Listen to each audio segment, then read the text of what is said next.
plea for President Trump.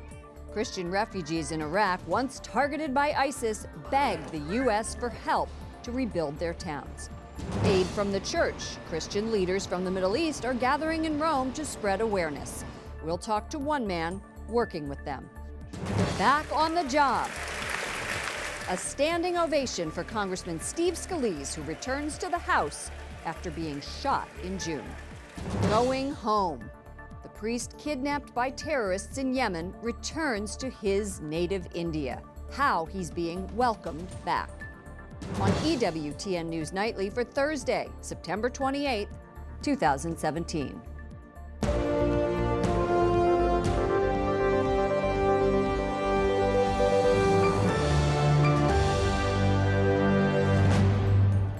Good evening from Washington, D.C., and thank you to those of you joining us from around the world for news from a Catholic perspective. I'm Lauren Ashburn.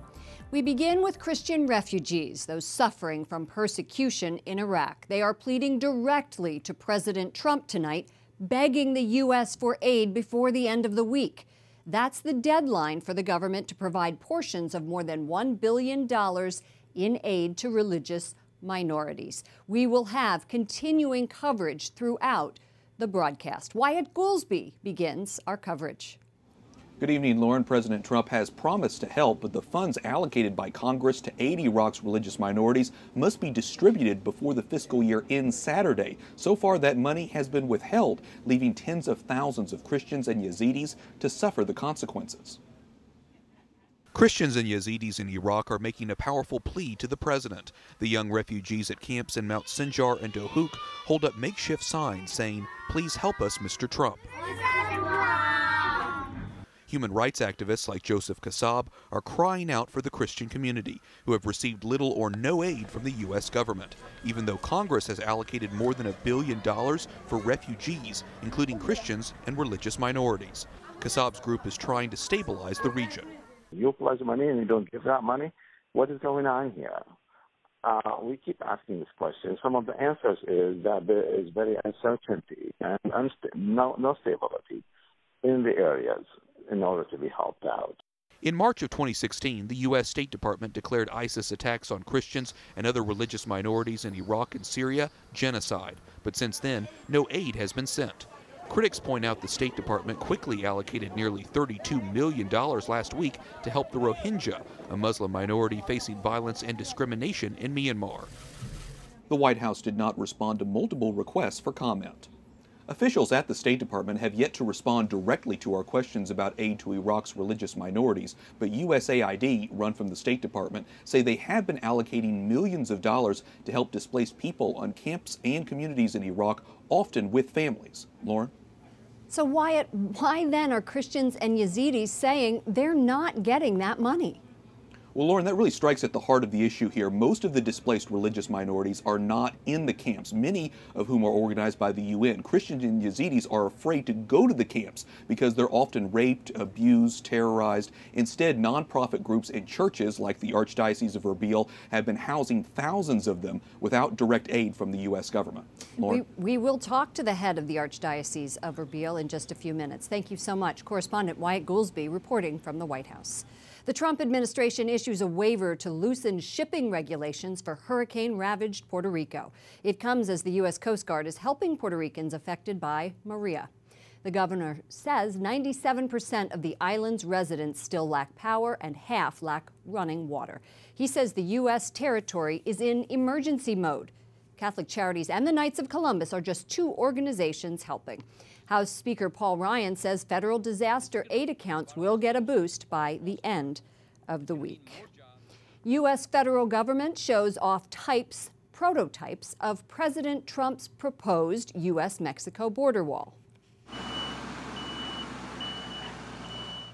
Crews working on 2 of the 8 versions moved dirt and installed reinforcing steel bars before pouring concrete. They're working 2 miles east of the San Diego-Tijuana border, where there are already 2 existing walls in place. Each crew is given 60 square feet to work on their model. An outpouring of emotion on Capitol Hill as Representative Steve Scalise returns for the first time since shooting nearly took his life. Capitol Hill correspondent Jason Calvi. is here to show us today's homecoming. Good evening, Jason. Good evening, Lauren. Congressman Scalise credits God for saving him. 3.5 months of recovery later, and today crowds lining up in this hallway, senators rushing over from their chamber, and cameras packing in to catch a glimpse of this homecoming. You might call him a walking miracle. I'm walking, I'm voting, I'm back to work. Louisiana Representative Steve Scalise finally enters the Capitol again.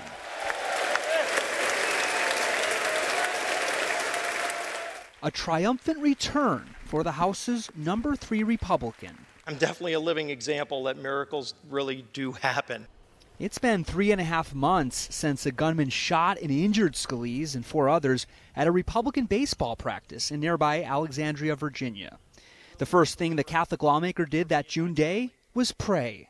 It just gives you that renewed faith in understanding that the power of prayer is something that you just cannot underestimate. Our prayers have been answered. Speaker Paul Ryan calls Scalise an inspiration.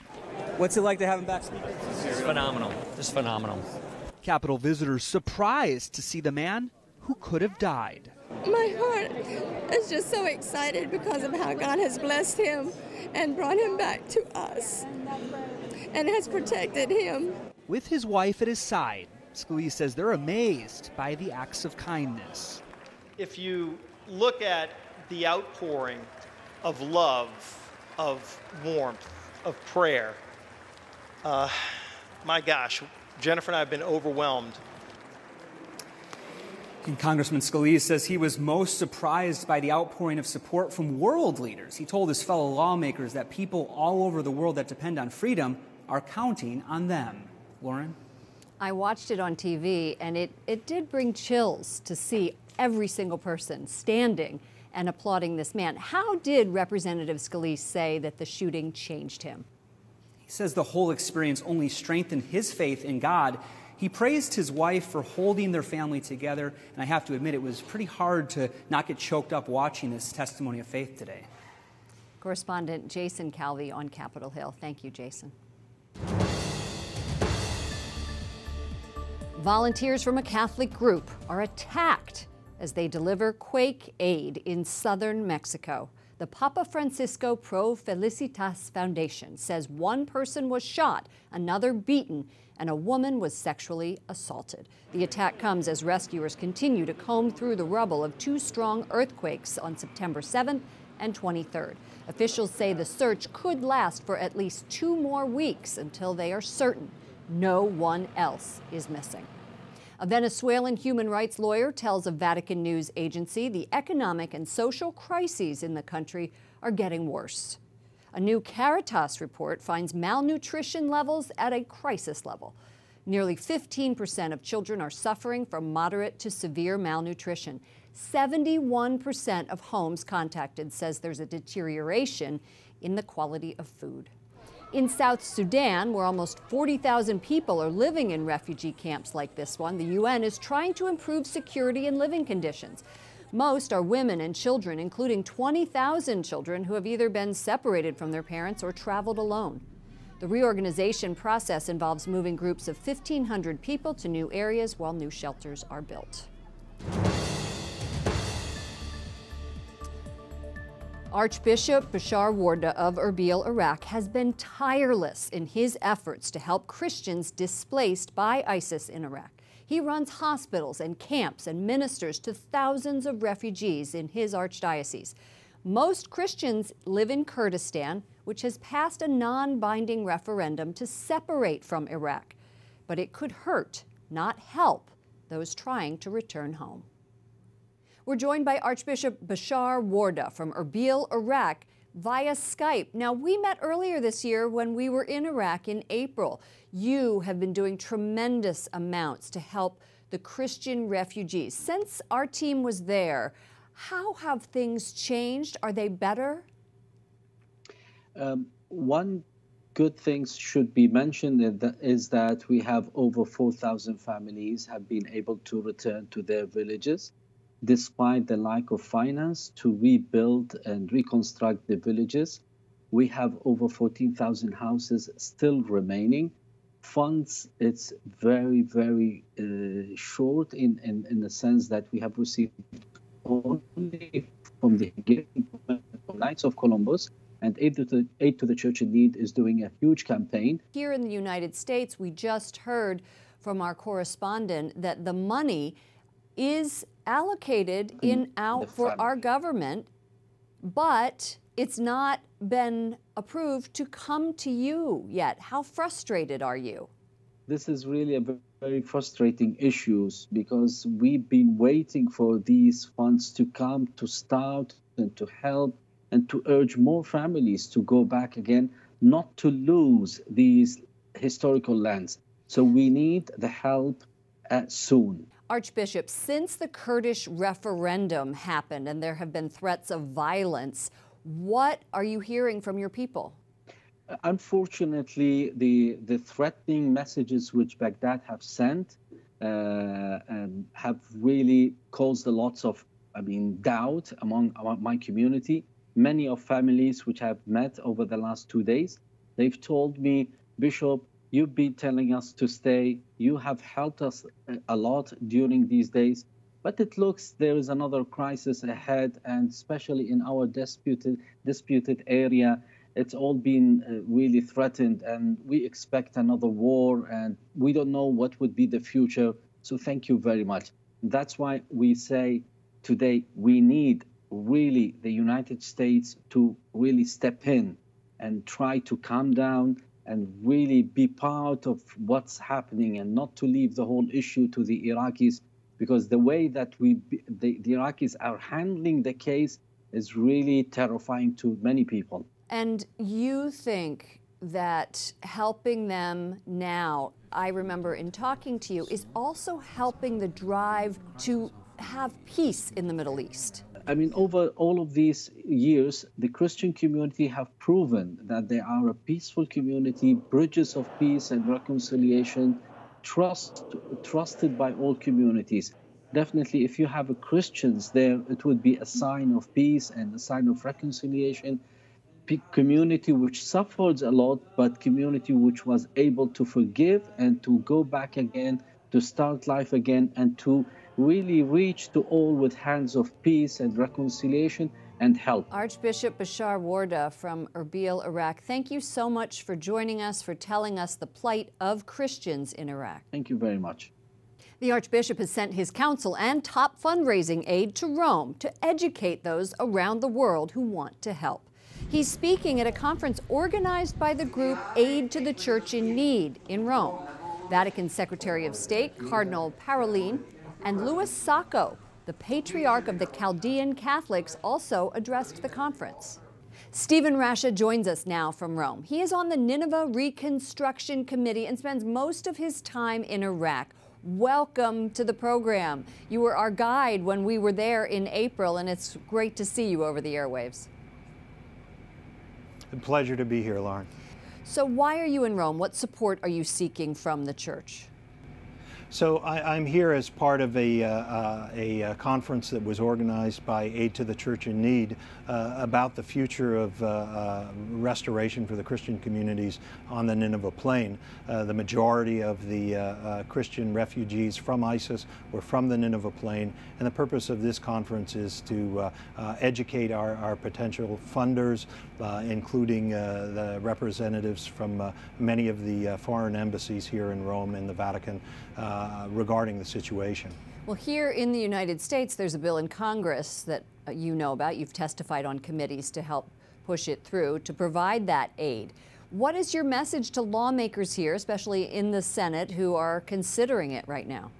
We needed this bill almost a year ago when I first testified on it, and especially with the situation regarding the Kurdish referendum, the sustainability and the viability of these Christian communities in Nineveh is really in absolute peril.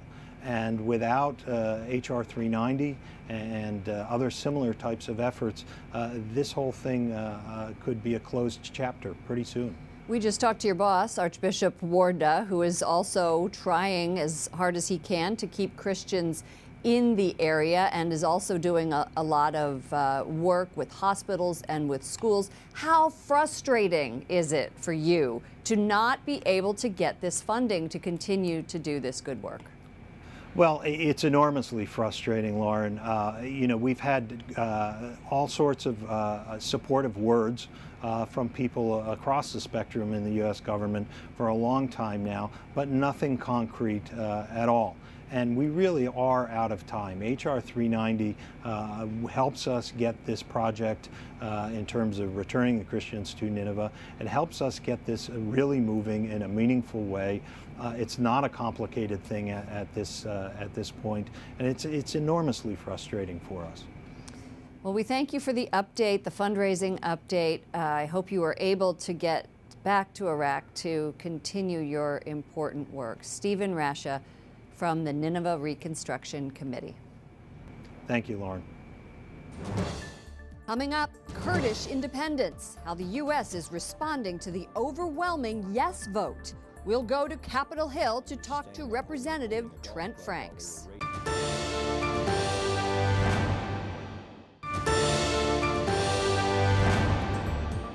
Imparare la scienza, la saggezza. Recognize our sins and confess them to the Lord. That was the Holy Father's message during his morning homily. Pope Francis reflected on today's gospel and invited all to pray as we journey towards salvation. As we mentioned earlier in the broadcast, U.S. aid for Christians is slow in coming. The Archbishop of Erbil, where Christians live in the heart of Kurdistan, told us that the vote to become independent from Iraq could hurt the chances of Christians staying in the area. The United States State Department says it is deeply disappointed in the vote, but one member of Congress supports independence and is speaking out. Joining us now is Representative Trent Franks, a Republican from Arizona. Thank you for joining us. I'm always glad to be with you. The U.S. State Department is afraid this referendum will splinter Iraq, but you support Kurdistan's independence. Why? Well, I support Kurdistan, or I support the Kurds having the right to self-determination. And, you know, that's a sort of an all-American concept. We certainly wouldn't be America if it weren't for the notion that people that have demonstrated their commitment to humanity and to each other and to a rule of law should have a chance to be at least determined in their own capability for their station in life and in the world. In a statement that you released on the day the Kurds voted, you said, "Thank God for the Kurds. They have delivered countless groups and individuals from the hands of ISIS." What specifically do you mean? Well, I believe that to be true. You know, when Barack Obama was standing around calling the ISIS a JV team, and he was standing around holding a golf club while they were raping and butchering their way across Iraq, the Kurds stood very nobly and valiantly against ISIS, against the Islamic State, and they protected Christians, Yazidis, and they were really the ones that were willing to put themselves at great sacrifice to be able to protect people that really weren't of their own national origin or they were just doing it out of, I think, a cause for humanity. And that's a really, I think, noble character of any people. To be fair, the Obama administration did declare a genocide after ISIS's actions. You're encouraging the Kurds to continue to protect Christians in the Nineveh Plain. How do you expect them to do that? Well, yes, the Obama administration did declare genocide there, but only after being practically pulverized by the world. This was something that was so clear, and at one point the Obama administration didn't want to even include Christians in that delineation of genocide. In April, I was on the front lines with the Peshmerga, the military forces of Kurdistan, and I know that you have previously proposed an amendment to the Defense Authorization Bill to directly arm those Kurds. Will doing that help us win the fight against ISIS? I think it's important now that the Kurds have shown the world their commitment to freedom in the region, and that they've been willing to defend Christians and Yazidis on the ground, that they be very careful at this point now to police any of the areas of human rights violations within their own ranks, so that they maintain their image in the world that is so positive right now. And I also think it's important that when it comes to the Nineveh Plain, some of the Christian groups there whether it be the Chaldean or the Syriac or the Assyrians, need to have the ability to defend themselves, and that the Christian Defense Forces there are capable in their own right to defend themselves, because right now they are in great danger of being driven out of Iraq, and a place where they've been there for thousands of years. Congressman Trent Franks of Arizona, thank you for joining us. Thank you so much. A federal court strikes down a pro-life law in Kentucky. The law requires doctors to conduct an ultrasound before an abortion and try to show the image and play the fetal heartbeat to the pregnant woman. A judge says the law violates the First Amendment rights of physicians. In Arkansas, a federal appeals court cleared the way for the state to impose new restrictions on the way the abortion pill is administered. The measure requires doctors providing the abortion pill maintain contract with another physician who agrees to handle any complications. And tonight on EWTN's Pro-Life Weekly, House Majority Leader Kevin McCarthy tells host Catherine Zeltner about the Pain-Capable Unborn Child Protection Act that bans abortion at 20 weeks. Remember, in the House bill, Planned Parenthood was defunded as we sent it. And in the Senate bill that they were taking up, it would have been as well. That could have become law. I'm frustrated, as others across this country, on the Senate not getting this done. Pro-Life Weekly airs tonight at 10 p.m. Eastern on EWTN. It will re-air at 10 a.m. Sunday. Up next, 4 Americans receive high honors at the Vatican. We have a report from our correspondent, Juliette Lindley. And Father Tom back home. An update on the priest once held captive by terrorists.